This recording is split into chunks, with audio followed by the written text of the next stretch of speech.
I'm Al McFarlane. Welcome to Conversations with Al McFarlane. Hope you had a great weekend. Glad to be here with you.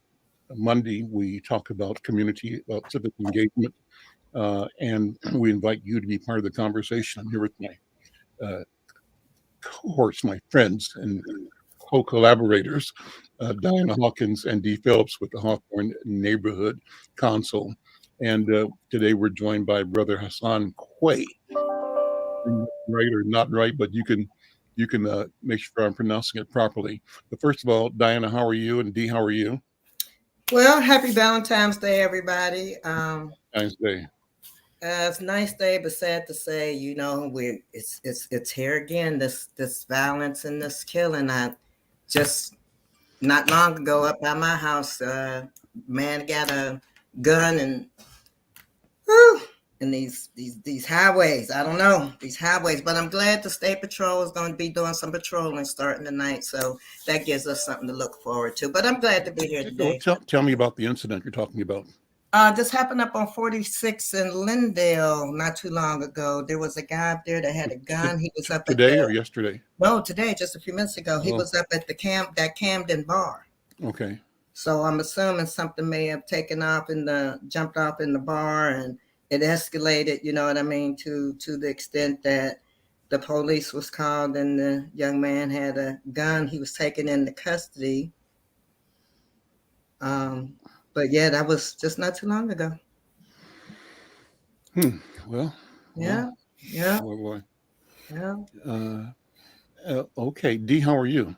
Well, I'm good. How are you? I'm doing well considering. Same thing, I'm experienced what I think is kind of like war trauma. Just overload of information about things going on in and around our neighborhood here in North Minneapolis and around Twin Cities. And on the one hand, there's enough going on that's negative and violent and destructive and hurtful that it can cause you to experience paralysis or paralysis of thought or movement or disgust, wanting to check out and just throw up your hands. But at the same time, I have to keep thinking about all the blessings and the wonderful people and the great number of wonderful, excellent human beings that are my neighbors, my friends, my family. And as long as I keep focused on their safety and their productivity, their quality of life, and the role I can play in supporting their development, what they're doing, I feel I'm doing okay. So I just want to not focus exclusively on things that are traumatic. I don't want to be traumatized, though I want to also be sensitive to the dysfunction and sensitive to the danger that exists out there. So it's kind of a mixed deal, where on the one hand, you got to keep pushing, you got to keep going, but you also have to be aware of the things that are happening that are dangerous in the community. You have to be aware of the political things that are happening, and so on and so forth. I said Quace, but I think the name is pronounced Case, right? Is that Hassan, brother? Come on. Sure, yeah. It's Kais, like rice. Kais. Okay, great. How are you doing? So I do have this thing where I like to be transparent. The weekend was very, very it was a time for me to slow down, really. I'm engaged in a lot of different fights, so to say.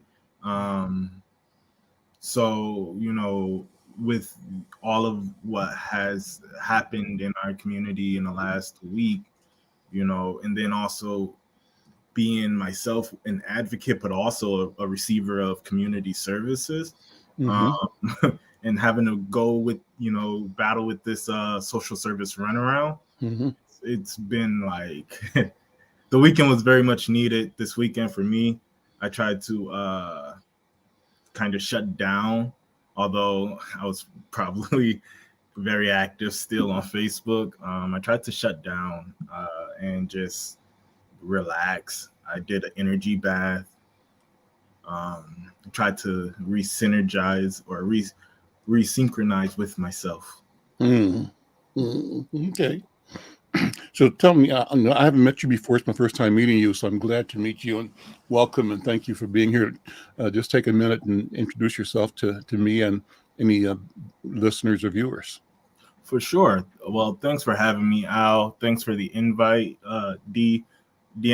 Diana. Sorry, there's two D's. So thank you. My name is Hassan. I'm known in the community as Bossman Kais. I am the founder and CEO of the Black Army Brigade. The Black Army Brigade is a community-rooted organization that provides culturally specific programming for leadership development through a creative exploration framework. We also work in partnership with the Urban League Twin Cities Young Professionals, the Voices of Youth Advisory Council, to be able to really drive some economic empowerment workshops, civic literacy and engagement spaces, creating those spaces to be able to really pair the community with empowering information and practical exercises. So we do so through 3 different programs: the Fellowship for Freedom Fighter, which is a stipend-based 10-week leadership and creative development workshop series. Then the Immersive Violence Prevention Training is our firearms education and responsible ownership framework. So that's how we kind of combat the intercommunal gun violence, by educating folks on what the constitutional right is and how to, access it and exercise it. We're looking to really develop that into a more culturally competent framework, knowing that, being a responsible firearm is one thing, but being a Black responsible firearm owner it takes on a bunch of dynamics. And then we also have our 3rd pillar program, the Bridging Intergenerational Gaps in Leadership series. And that's really intergenerational dialogue, usually with industry professionals. So in this last quarter of the year, we worked with Miss Ida from St. Thomas School. And then we also worked with Deanna Cummings from the McKnight Foundation and longtime CEO of Juxtaposition Arts. And what we really do is try to bring in those industry leaders to kind of buffer gaps in information and skills, and, really just a way to feed back into the youth and young professionals of the community. So that's a little bit about me and my organization. And we've been doing this for about 2 years now. We really started, it went through we've been active in operations for 2 years, but we were in development prior to that for about 5 years. So, it's a blessing to be operational and to be out here actually engaging with the community. Wonderful. That's a great background. What's your own personal story? Are you in North Minneapolis or South Side or suburban person? What's your story? Nope, I'm a North Sider.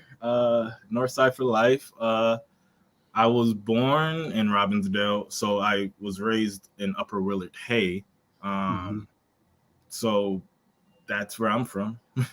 Okay, what's your family? I've moved around all throughout the North Side. Talk about your family, your parents and your parents, your lineage. For sure. So my mom was actually first generation here. Her parents moved here from the South. My grandfather was in the military for about 2 terms, 2 of their terms. And then my grandma, I think she was she was a nurse. She was a nurse for 40 years in North Minneapolis, actually. Then on my dad's side, my dad is originally from Kankakee, Illinois. That's a suburb of Chicago. Him and his family. So my aunts, uncles, grandparents moved up here back in the 80s, like Mhm. late 80s. Mhm. And then so my dad's father, who's in the ancestral plane now, had been a mechanic for most of his life. And then my grandmother, I'm not sure. I know that she worked many different jobs, Mhm. but from the time that I knew her, she was just grandma. Sure. That's that's what matters the most. I love your name. I'm curious about where the name Kais comes from. I haven't seen it before. First time ever seeing Oh, that name. So tell me about your name. so yes, my parents converted to Islam back in the 90s, and Mhm. so like it's kind of a funny story. People always ask about my name, Sure. and they'd be like, "Okay, well, who are your parents?" And then I tell them, and then they'd be like, "Your mom doesn't have a Muslim name," but so they converted. My mom kept her original name. My Mhm. dad changed his name, and me and my siblings all have Islamic rooted names as well. Kais is a good lover. Mhm. Hassan is a handsome man. Mhm. Um, and Asadik, don't quote me on Asadik, but I know that it's something about one who speaks truth. Mhm. Cool. Okay. All right. Well, names are important, and it's wonderful to know your name and to understand, what the spirit had in mind in attaching itself to you through the name. That it that it I would say visited upon you.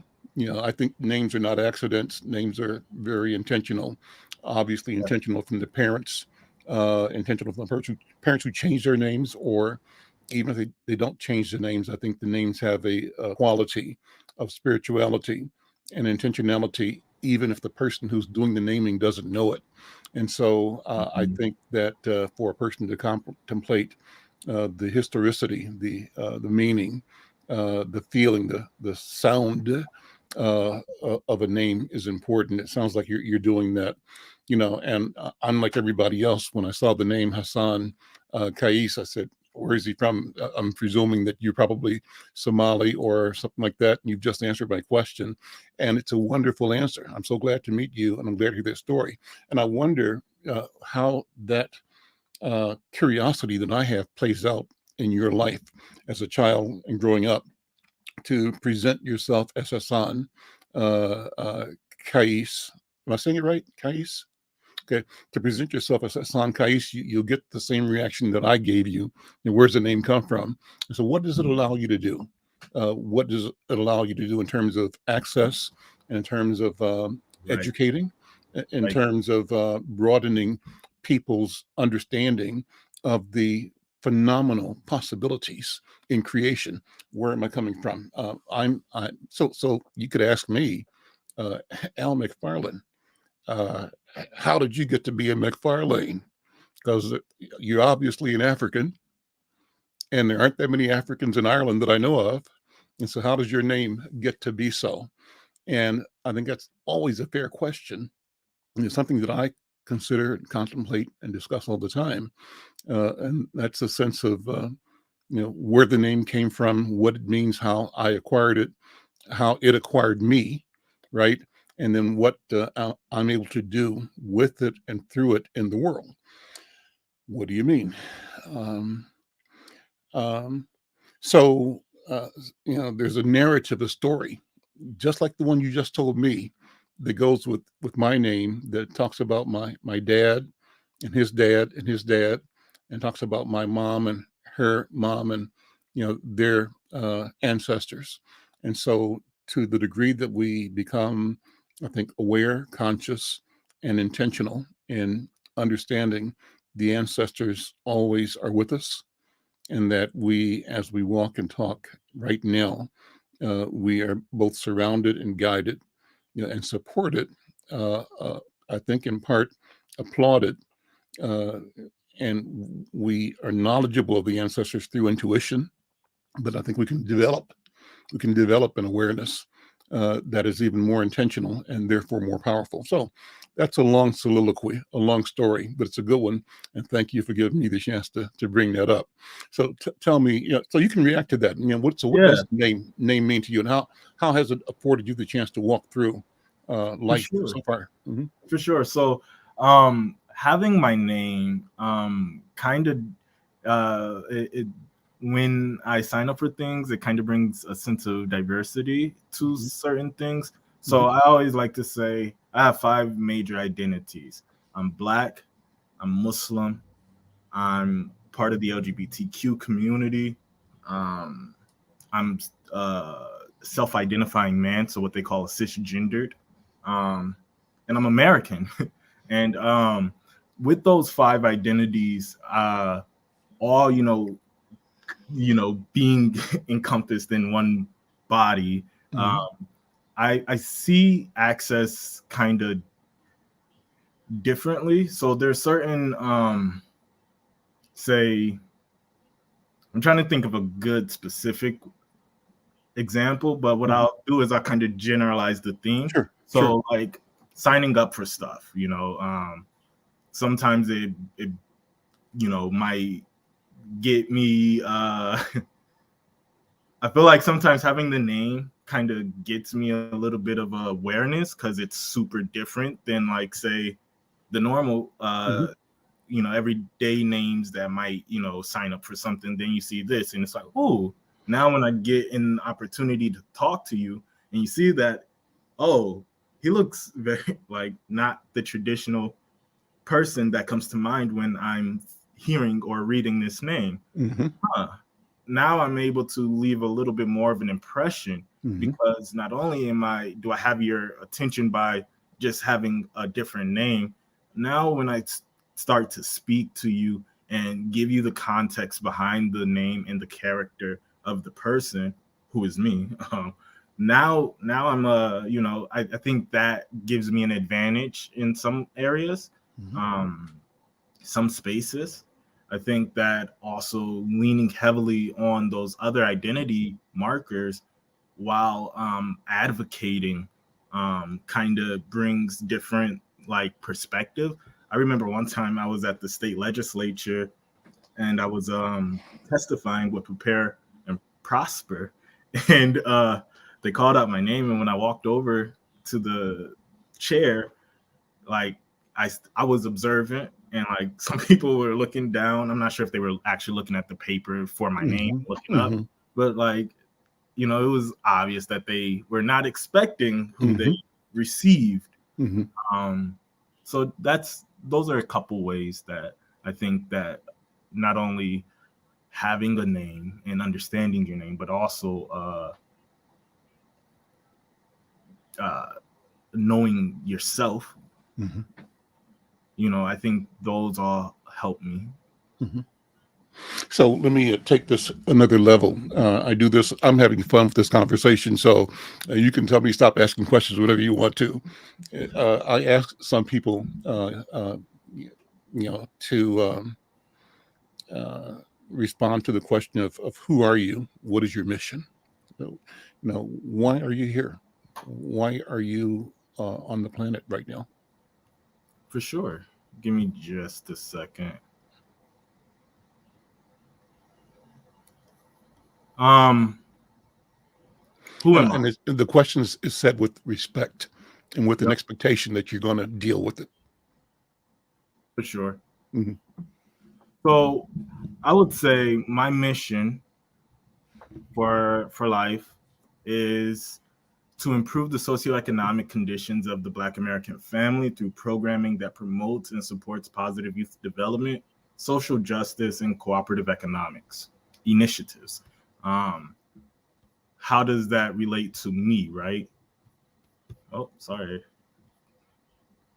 How does that relate to me? So, for me, being someone, I also identify in, uh, some people don't like it when I say it, but I'm a second generation welfare recipient, meaning my parents were sustained on welfare, and Mhm. um, I inherited an understanding of how to use human resources or social services in order to improve my own material experiencing.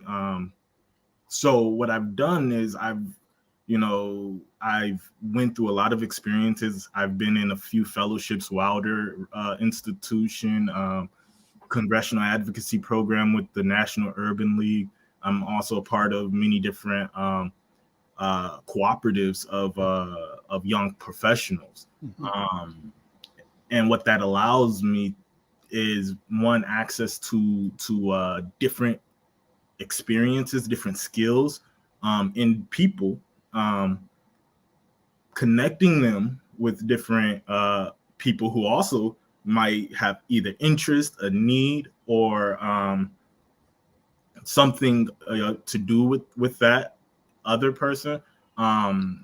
And it's reflected through my programs with the Black Army Brigade, the Bridging Intergenerational Gaps in Leadership, being in fellowship and having those conversations, and just having these many different relationships with different community organizations and leaders, and being able to invite in other young folks into these conversations where I'm getting like all this free game. And now I created a program about it. Free, you could call it free game, bridging the gaps, right? We've worked with ACLU, the NAACP, the Shaka McCauley, Eliza Darris, Nika Bowie, and the list goes on. And they've all came in, exchanged profound wisdom onto the next generation. In the fellowship for freedom fighters, right? We pay you to come and engage with this work. We just secured a constitutional law professor to come in and use the Constitution as the prop for critical analysis development, right? We've also are working on building a relationship with a financial institution. Hopefully, I just got put onto a few this morning in my meeting with Tim Farrow from US Bank, to be able to help repair or recover credit or build it, for these fellows, right? And that's an important important aspect of the program, is all about development, right? In the immersive violence prevention, right? We are plagued, it seems like, with constant, like boom, boom, like it just keeps happening. We take the position that when you educate and give the non-traditional opportunity to our young folks, they become aware of the responsibility and the power of their actions and their choices, right? And we don't have a Boys Scout, right? We don't have a Black-centered space to really combat miseducated notions and stereotypes about being Black with a firearm, right? We don't even call it guns in our class. Those are a tool, and this tool is what this is what the name of the tool is. So really combating misrepresented and miseducated thoughts around certain aspects of what even safety looks like, So I can keep going. I want to make sure that, No, this is great, man. And this is always an unscripted conversation. And just to let you know, I'm simply a journalist. I'm a reporter. So my my work and my trade is asking questions and being curious. And I love the opportunity to connect with people. Brother, I'm loving this conversation with you. Go ahead. Yeah. I want to say one thing, Al. When I first had a conversation with Hassan, I did inform him that the young professionals, they were around when you and I and Peter were there. And I explained to him how we helped create that with Lucretia Suddick and her cousin Winnie. And I told him I was very impressed that he was part of that organization, because it's been around for a long time. But go ahead, Hassan. I just want to let Al know that. Oh, in the sure. course. Definitely. And, we stand on your shoulders, to be able to bring up the next generation. And for me, all all facets of the programming comes through an intergenerational lens. We cannot go forward without understanding where we are and where we've come from. So in creating this vision of safety and of cooperative like economics and stuff,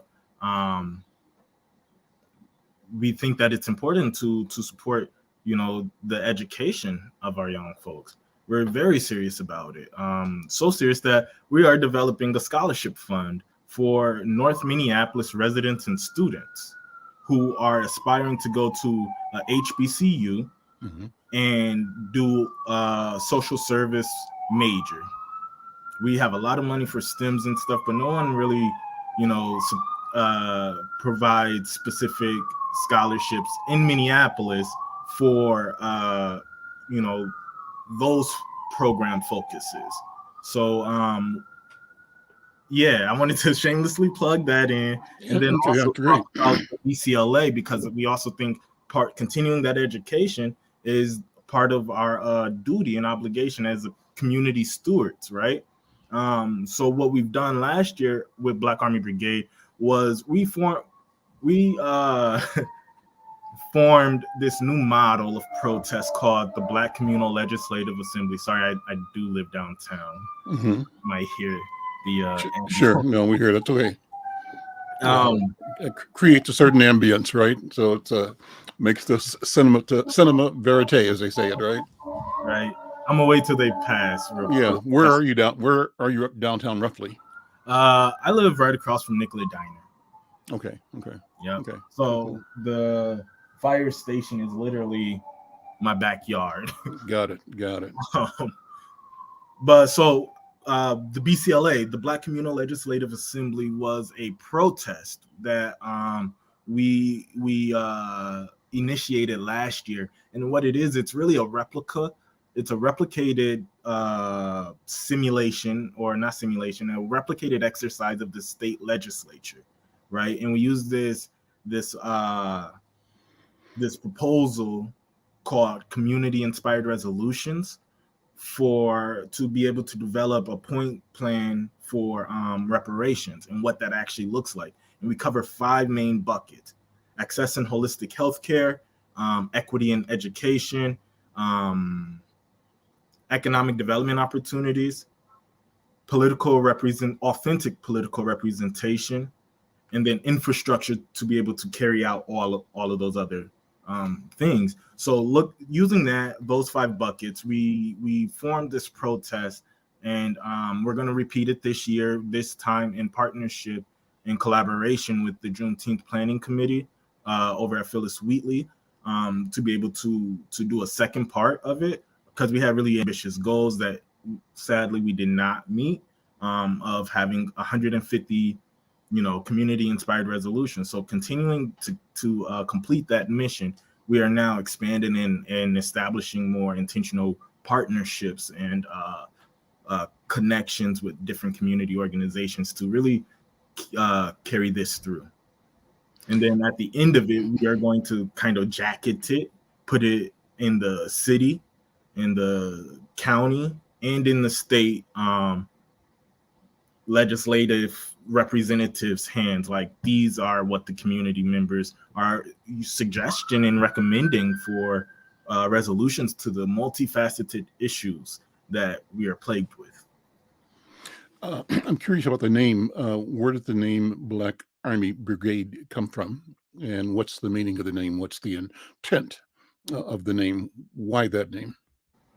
So for me, Black Army Brigade was, remember I told you I went through a few years of development before. So it used to be what was one of the names? I think it was the Black Community Group. So for me, I settled on Black Army Brigade, one, because a brigade is a subdivision of the Army. Army was intentional because we have a mass, of people, culturally, Black identity marker for who we are providing these services to. So that's where the name came from. Okay. I mean, so I'm curious about the notion. Army and military kind of are one and the same to me. And so the question is there any sense of military in your thought in the ideation? What's the connection with Army? That's one part. Then you mentioned that among the other things that you do is one of your platforms is teaching and supporting responsible gun ownership. So I'd like to have you talk about that. And then I think you said your first thing was to train through fellowships, freedom fighters. That was your language, I think. And so I want to know more about that. What's a freedom fighter to you? What is responsible gun ownership? And I think you said it properly. You want to educate people about their constitutional rights. And but it's good for uh, a a black man, Hassan, and a black man, Al McFarlane, and our friends Diana and Dee, to talk about this in the context of black people with weapons and nonetheless experiencing what both young brother, uh, last week downtown, your neighbor downtown, Amir. experience, yeah, Amir and also Fernando. And so, the country is ambivalent about, at one level, there's ambivalence about black men with guns. And in some areas of the public sector, a double standard about that, along with everything else that there's a double standard for. So how do you teach and train, educate, and grapple with the contradictions, the disparities, and the double standards as you examine and educate people about their Second Amendment? I'll say one more thing and let you talk. I was driving. I lived right near Plymouth and Penn in North Minneapolis, and one day this past summer, I was driving from home down, right past the Estes Funeral Home on Plymouth and Penn. And for the first time, Hassan, I saw a bunch of black men in a couple of SUVs, black SUVs, the kind you see for federal people. Look a little closer, and I saw brothers and a couple of guys I knew standing out with semi-automatic weapons. And I was just surprised. I said, "What? What is this? Haven't seen this before." And they were like black uniforms, and I was just startled. Number one, and so I rolled the window. I was, "Hey, man," because I knew one guy. You kind of directing traffic, and it was a situation where there had been violence between kids in the neighborhood, and there was obviously a threat of violence. And as it turned out, they were there to reduce, mitigate, to tamp down the possibility of retaliatory, senselessness. So, but the picture of it was both startling, and I think that somehow we have to have this conversation. So I'm glad to see that you're talking about responsible gun ownership and what it means and what it looks like. So I'll stop there. For sure. Well, first off, my deepest condolences to the Locke family, first and foremost. Amir could have easily been one of our students. He is who we target for programming as it pertains to demographics, young, responsible adults who seek formal education in order to fully understand and exercise their constitutional rights and liberties that are guaranteed to all eligible citizens through a culturally accessible and relevant education system. We called out the direct precedent of the existing double standards for Black youth, especially where it concerns legal diligence, and it's simply just a devastating, situation that we have to teach with the asterisk that although we are teaching in accordance with Minnesota State Statute 624714, under the hope and assumption that all who perform with according diligence will be treated equally under the applied jurisdiction of law, is just simply not always the case. I think that it is very important as community as not only community, but as community leaders, to recognize that people are tired of saying their name. Like, I have a saying that we are at a point of reparations or revolution. And the revolution doesn't necessarily have to be blood and gore, filled, but people are looking very intentionally for alternatives that prioritizes and centers those who are most directly impacted and most often impacted by stagnant procedural what I call procedural racism, when positions are used and their discretionary powers are used to limit who has actual access to what and when. And I think that it is important for us as leaders to not only hear them, but to meet them in an equitable way where they are, because this might be this is something that me and my mentors always grapple with: the social contract that existed prior to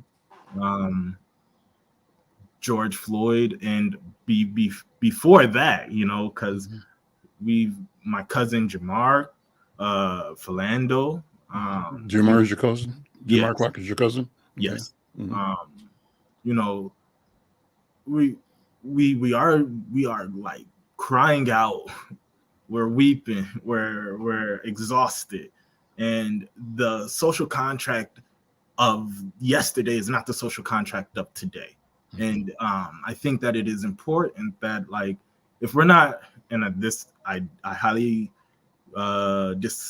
discourage it, but if we're not ready to just say F it and create our own, then not highly discourage that, but going flat out like to war with the government, then we got to start doing proactive things that are in line with the legal precedents that exist, so that we can help those who may not be directly impacted understand why it is important for them to be engaged in this fight as allies and as co-conspirators for effective and transformative policy change. So that's pretty much what my reaction is to when I see say the new Black Panther Nation, or say the Freedom Fighters. Like, kudos, you guys are doing great work, but also don't just react. Let's take over the ISS. Let's take over the after school programs, so that if the 8 hours that they are spending aren't sticking, at least they could do some cultural stuff afterwards. And that might be a place where we start. I hope I answered your question. I feel like I kind of diverged a little bit. No, this is about just allowing you and me the freedom to flow with the with the words and the thoughts and the feelings. So I am really, really, really appreciating the conversation. I'm enjoying the conversation, Brother Hassan. I really, really am. So thank you for being here. And so here's what I hear you saying. You're saying that you're not bound, and that we are not bound by the arrangements that got us to this place, that we've got a critical analysis and the capacity to articulate, to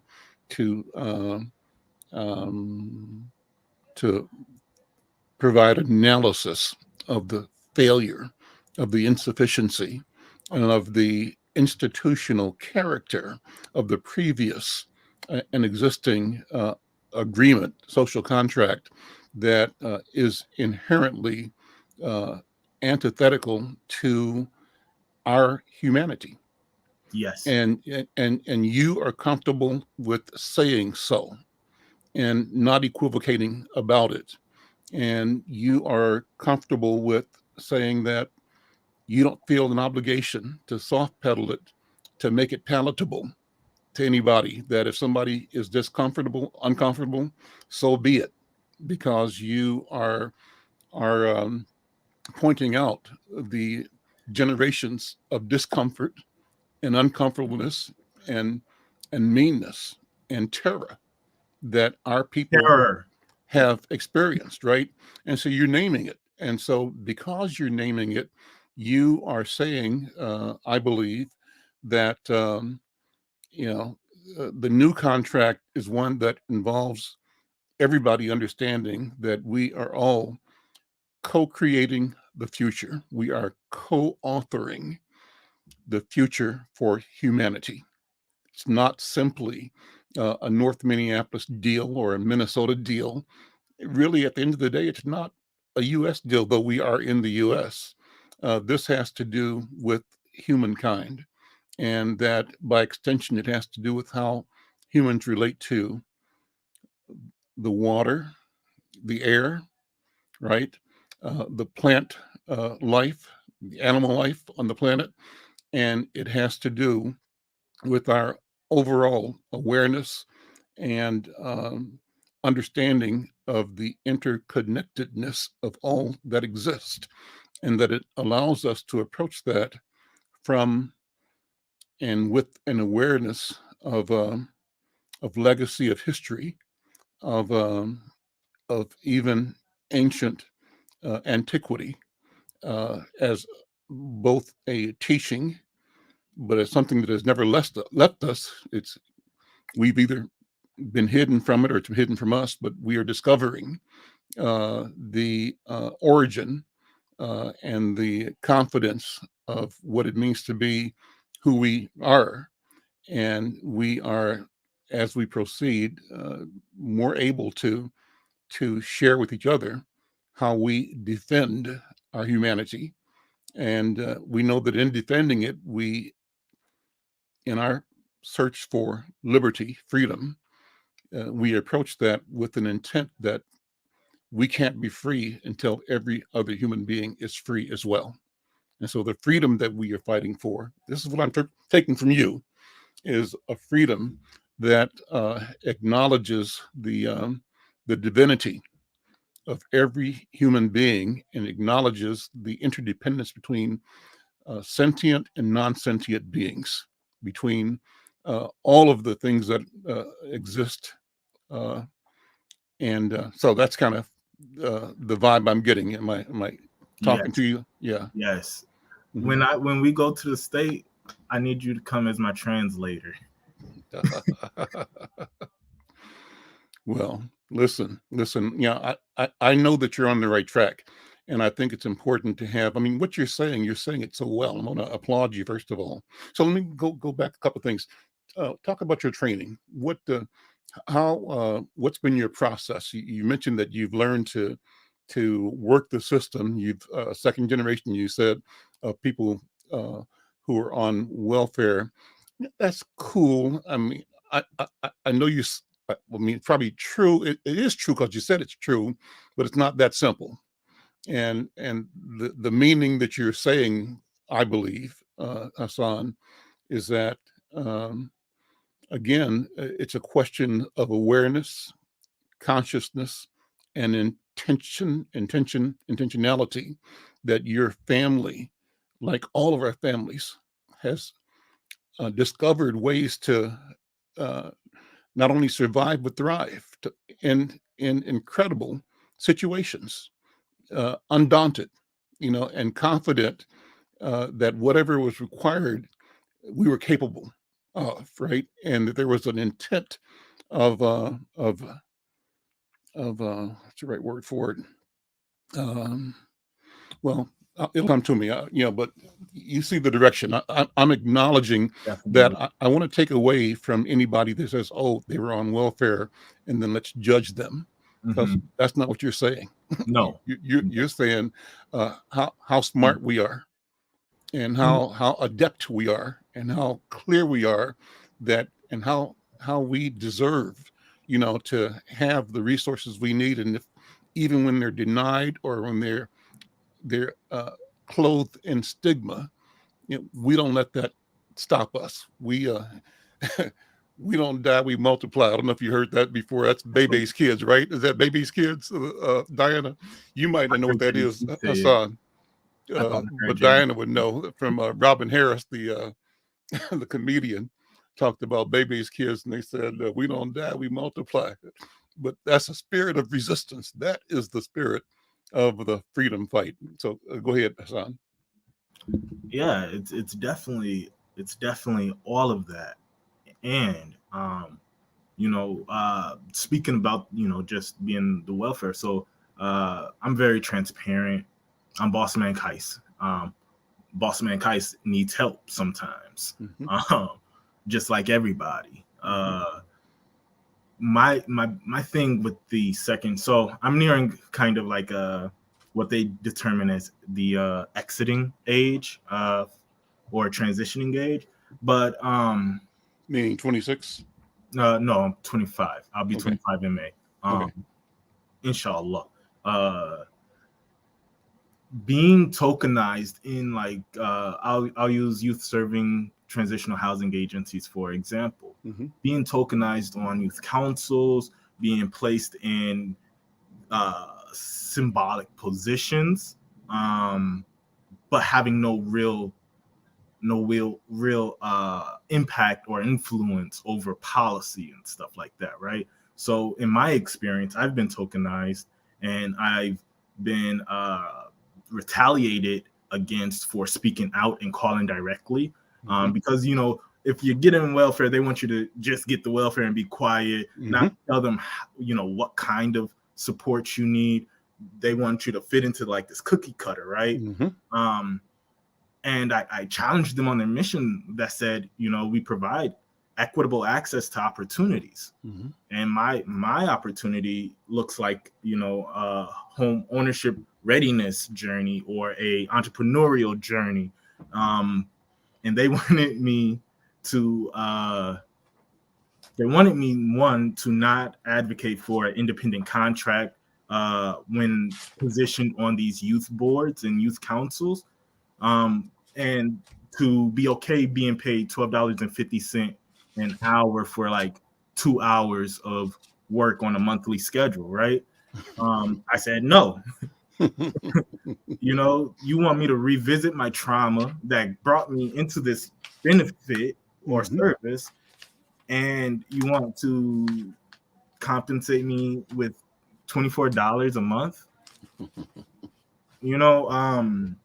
No thanks. So what we can do is we can kind of change up how we view youth and adult partnering relationships for cultural stewardship, right?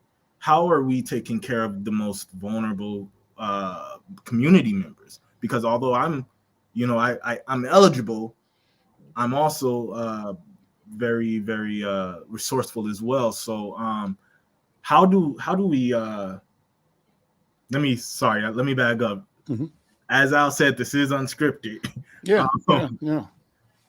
So in my experience, when I began to speak out and to challenge and to ask directly for a preferred compensation, because I literally got a check for $12.50, and at that point I was like, F no. They began to retaliate by using their position. So remember I said the thing about procedural racism, and procedural racism isn't anything exclusive to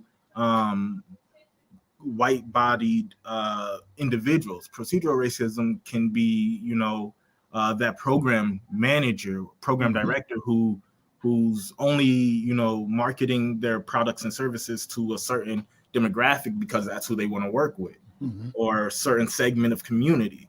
Procedural racism is the case manager not fully and articulately advocating what you're telling them you need.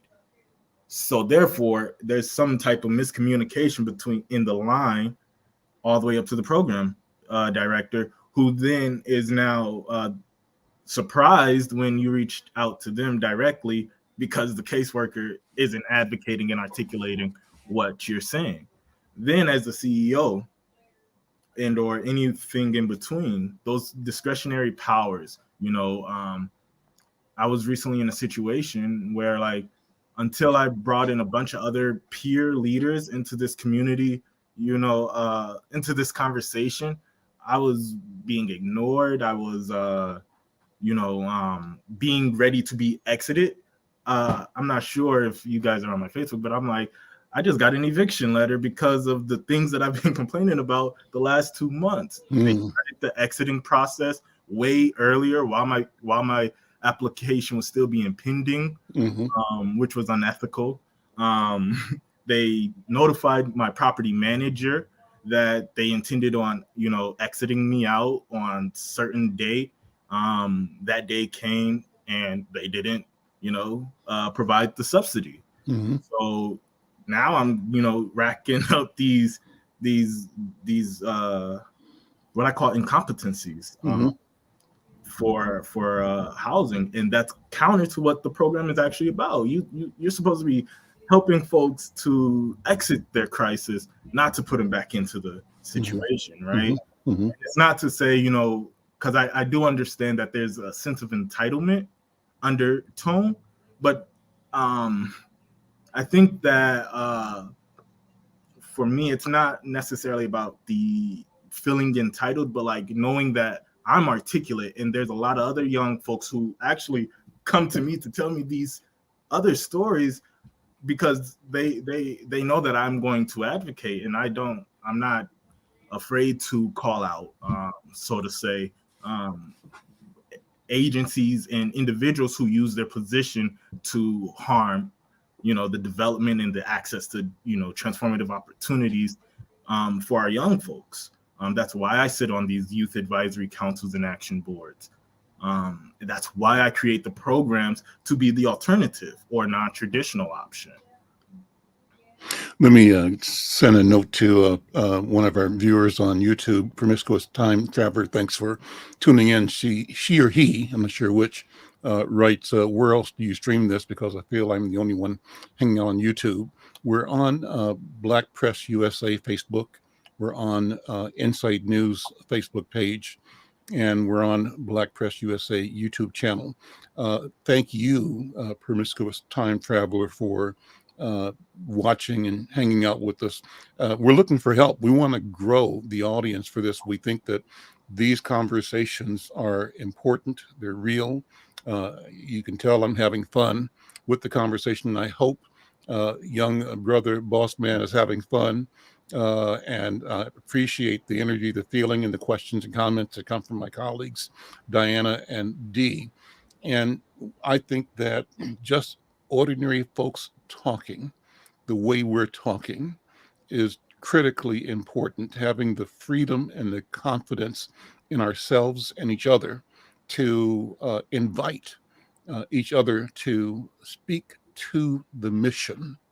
That was the invitation. I asked Hassan, who are you? Why are you here? What's the mission? And he received it, I believe, the way I intended it, and spoke directly to the sense of mission, sense of purpose. Well, what if we adopt that protocol all the time, with each other all the time? We speak without fear, with clarity, with confidence, and also with a sense of humility at the same time, where we know that I say, Brother Hassan, I could be wrong. I'm as capable as anybody else of getting the whole thing wrong, but I could also be right, and I'm operating in the confidence and knowledge that I have, and with the expectation that what I have to say is important and should be said, and that I should say it. And hopefully it'll inspire others to do the same. So, so thank you, Promiscuous Time Traveler. If you can help me, what we want to do is generate a YouTube presence. We'd like to get this program to where it actually moves into the realm of monetization. So I'll say this again with transparency. I've got a business mission here as well. And the business mission is to grow the audience and the engagement in a way that, I watch YouTube all day, pretty much all the time now. And I see people doing phenomenal stuff with thousands of viewers and subscribers. So I'm looking for anybody that can help me do that with this kind of conversation, do this every day, 5 days a week. Hassan, let me come back and ask you about, we got about 10 minutes left or so, 5 minutes maybe, about, I love that you said, I'm going to give you 5 buckets of identity, and they're all unique, but they're all one. So you said that, uh, I think you started off saying Black, you said Muslim. Talk about being a Muslim. My curiosity when I talk to Americans who are Muslims who adopted Islam, did you adopt that through the Nation of Islam, or did you adopt it through going straight to the Sunni or other Islamic traditions? How did your family come to Islam? Let me back up a second to say that I recognize now, and we are not taught, that many, many, many of the Africans that were enslaved came out of Muslim religious and cultural experiences in Central and West Africa. But the terror of Christendom required that we either abandon or hide or mask, the innate inner knowledge of divinity, that we switch it up. We do code switching all the time, and in the Caribbean, we came up with Condomble and with Santeria. We merged our orishas with the symbols in the Catholic Church. I think that in the Muslim experience, there was much of the same, a sense of moral certitude that you had to dress and address differently. So how did your family become Muslim? For sure. So as the story goes that I received, Mhm. that there was like a unfulfilled sense within the spiritual body of my parents, and they I'm not sure exactly if it was the Nation, but I do know that they started with Masjid al-Nur in Here in North Minneapolis, Minneapolis. Yep. 1729 Lindale Yep. Avenue So we North. started there. I've I I've been Muslim, I guess, my whole life. Mhm. So because I was kind of born after they converted. Mhm. So it was all I knew. Mhm. It's all I know. So do I know your parents? By any chance? It's so funny. Rest in power, Bill Cotman. The funniest thing ever. I always get this question when I talk to elders. Who are your parents? Yeah. Yeah.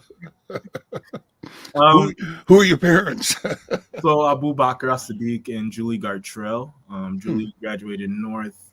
My dad graduated from South Mhm. West. Back in the 90s, I think 92 and 91 Mhm. or 90 and 92. Okay. And so how does being a Muslim support your work and your ability to navigate in community?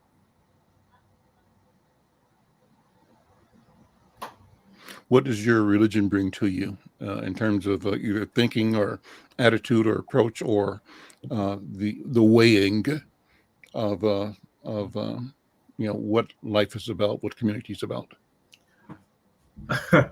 It's kind of funny. When you ask that, I kind of started to think back. Like, for a while, I was very insecure about being Muslim for some reason, and I think it was definitely in the early 2000s.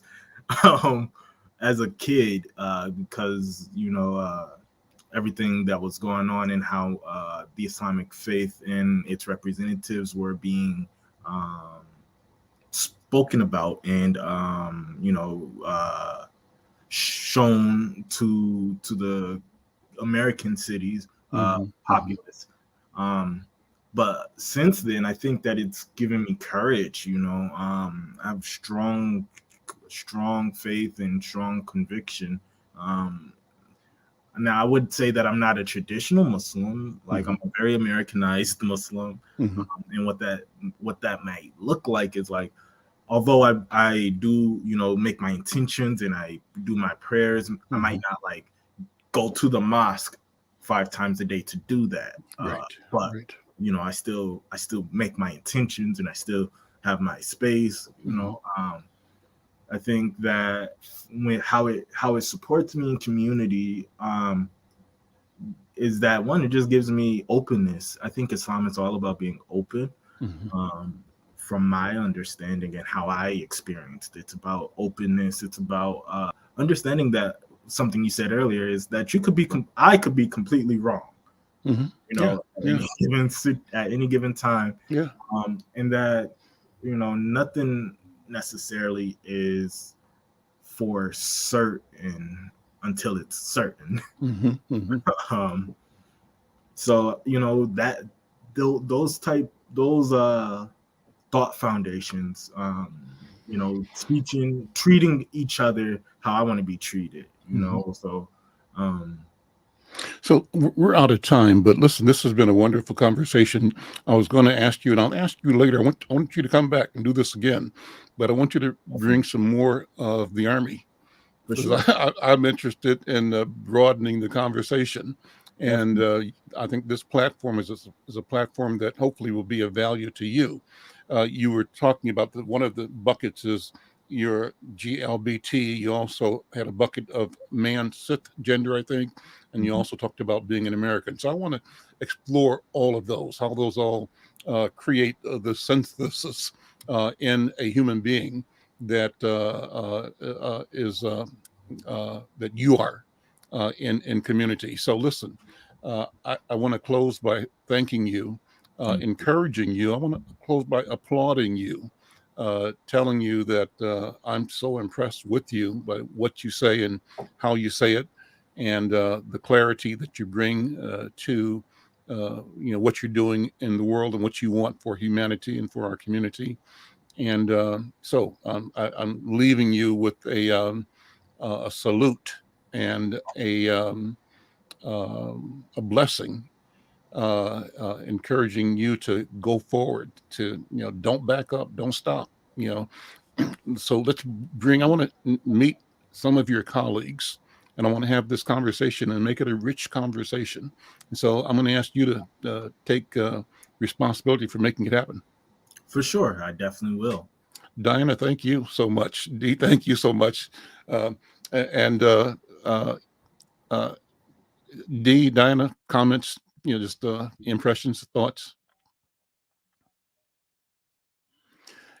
I feel like all of us are the same, come out of the same place. So I feel comfortable speaking for you both, but go ahead. I know Dee has something, but she's muted. There you go. Go ahead, Dee. I always enjoy these programs. There's so many things to think about when we're done talking. And I appreciate the fact, Al, that you give everyone a chance to have the discussions that we really need to make things work in community. And Hassan, I was so impressed when you said that you had someone, a constitutional lawyer that you work with, because knowledge is power. And if you know the law, you are so able to do so much. But I'm really impressed by everything that you're doing in general. But that really was important to me to hear that. For sure. Thank you. One quick thing, Al. Don't forget this Friday, everybody. If you don't have the link for the Northside Coalition meeting, please send me an email, dHawkins@hncmpls.org. It's Friday at 11, right? Friday at 11. We'll have Dr. D from the University of Minnesota Emergency Services talking about the substance abuse and the pregnancy and the mental health. Thank you so much. And those who are listening on Facebook or on YouTube, thank you for checking us out. We want to bring your voice into these conversations. Let me give you my email address, my easy email. If you have a suggestion or idea, if you want to be on the program, drop me a note, Al, that's my name, at insightnews.com. So it's easy to remember, Al at insightnews.com. And I'm asking you all to help us grow this conversation. Until tomorrow, take care. Bye-bye. Thank you all.